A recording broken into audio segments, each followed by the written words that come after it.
I bought an apartment during a market slump, $30,000 below what others had paid for the same layout. I had just finished moving in when Linda Carver, the neighbor across the hall, stormed over. Same unit, same building, yet you paid $30,000 less than we did. You need to make up the difference. I froze for a second. She took it as fear and raised her voice. If you had the guts to snap it up cheap, you'd better be ready to compensate the rest of us. Otherwise, don't expect to live here in peace. I looked at her, so self-righteous it was almost absurd, and I laughed. I had just been discharged from a psychiatric hospital. Threaten me? If anyone wasn't going to live in peace, it was her. I stared at the middle-aged woman with tight curls who had just barged through my door, demanding I pay her $30,000 to make up the difference. All the excitement of finally buying a place vanished. Ma'am, volatility in housing prices is just how the market works, I said, keeping my voice as steady as I could. The previous owner needed a quick sale, and I happened to catch it. That has nothing to do with you. She stepped closer, her voice turning sharp. How does it have nothing to do with me? Same layout, same building, so why did you pay $30,000 less than I did? Annoyance simmered under my skin. I remembered what the doctor told me when I was discharged. When conflict comes up, take a deep breath first, then reason it out. I took a slow breath. For you, the market was at its peak when you bought your unit. When I bought mine, prices had dropped. That's not on me.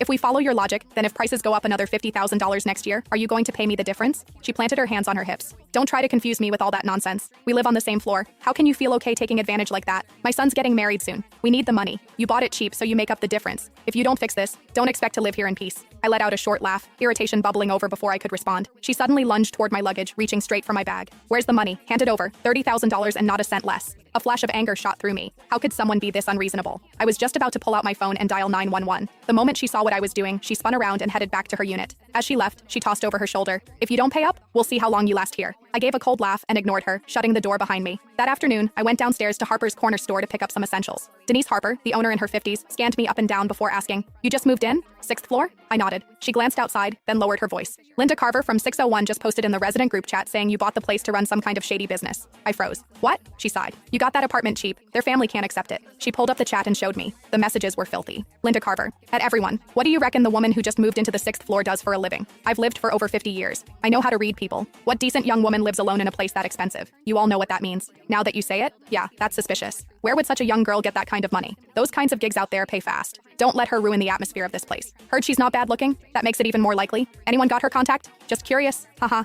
not gonna do anything. Denise shook her head. They drove out the last person who lived in your unit the same way. Even calling the police didn't help. They won't cross the line. They just make your life miserable every single day. As she handed me my things, I asked her to add me to the group chat. Sweetheart, just between us, if you can tolerate it, then tolerate it. Otherwise, leave as soon as you can. I took my things from her, holding back my irritation, and thanked her. Well, I wasn't afraid. I had just spent my entire savings on that apartment. Leave? I let out a silent, cold laugh. It was the first time I'd ever heard of someone trying to force a psychiatric patient out of her own home. When I got back upstairs, I saw a plastic bag hanging from my doorknob. Inside was a dead rat. There was a note in the bag. "This is the first time. Next time it'll be alive." I scoffed, tied the bag shut, and tossed it right back at Linda's door. I dealt with plenty of rats before.